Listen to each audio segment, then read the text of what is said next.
Assalamualaikum and hello friends, welcome back to my channel Noorjahan's Daily Life. இன்னைக்கு நம்ம என்ன video பார்க்க போறோம்னா ரேஷன்ல நமக்கு ஆயில் தருவாங்கல அது ஏதோ சைடு எஃபெக்ட்ஸ் அலர்ஜி எல்லாமே எப்படி யூஸ் பண்றது அப்படினு பார்க்கலாம். இப்போ வீடியோ ஸ்கிப் பண்ணாம ஃபுல்லா பாருங்க फ्रेंड्स. வீடியோ ஸ்டார்ட் பண்றதுக்கு முன்னாடி வீடியோ லைக் பண்ணிட்டு பாருங்க. ஃபர்ஸ்ட் முதல்ல நம்ம இந்த பாம் ஆயிலை ஒரு கடாயில சேர்த்துக்கலாம். மீடியமான ஃப்ளேம்ல வெச்சுக்கலாம். பாருங்க எவ்வளவு கட்டியா இருக்கு அப்படினு.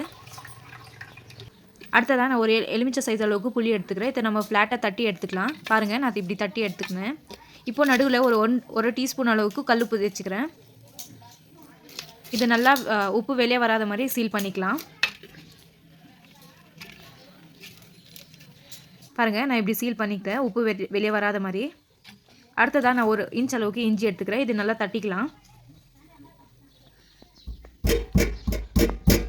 இப்போ புளியும் இஞ்சி நம்ம எண்ணெயில் சேர்த்துக்கலாம். எண்ணெய் பாருங்கள் ஓரளவுக்கு சூடாயிடுச்சு. அந்த கட்டியாக இருந்ததெல்லாம் நல்லா கரைஞ்சிடுச்சு. நல்லா புளி கருப்பாக மட்டும் நம்ம எண்ணெயிலே விட்டுடலாம்.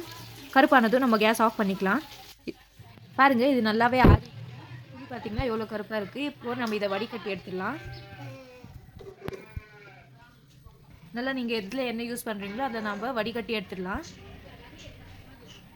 இந்த மாதிரி எண்ணெய் சூட் பண்ணி நீங்கள் சமையலில் யூஸ் பண்ணலாம். ஒன்றும் சைடு எஃபெக்ட்ஸ் ஆகாது. நம்மளுக்கு அலர்ஜி மாதிரி எதுவும் வராது. நீங்கள் இந்த எண்ணெயை சூட் பண்ணாமல் அப்படியே யூஸ் பண்ணிங்கன்னா தான் உங்களுக்கு அலர்ஜி வர மாதிரி இருக்கும். இந்த வீடியோ உங்களுக்கு யூஸ்ஃபுல்லாக இருக்கும்னு நம்புறேன் ஃப்ரெண்ட்ஸ். இந்த வீடியோ பிடிச்சிருந்தா லைக் பண்ணுங்கள், கமெண்ட் பண்ணுங்கள், உங்கள் ஃப்ரெண்ட்ஸ் அண்ட் ஃபேமிலி கூட ஷேர் பண்ணுங்கள். மறக்காமல் நம்ம சேனல் சப்ஸ்கிரைப் பண்ணி பக்கத்தில் இருக்க பெல் பட்டன் கிளிக் பண்ணிக்கோங்க. வீடியோ பார்த்தா எல்லாருக்கும் ஜஸாக்கல்லாஹு கைரன். தேங்க்யூ. இன்னொரு இன்ட்ரெஸ்டிங்கான கண்டென்ட்டோட பார்ப்போம் ஃப்ரெண்ட்ஸ். அது வரைக்கும் அல்லாஹ் ஹாஃபிஸ்.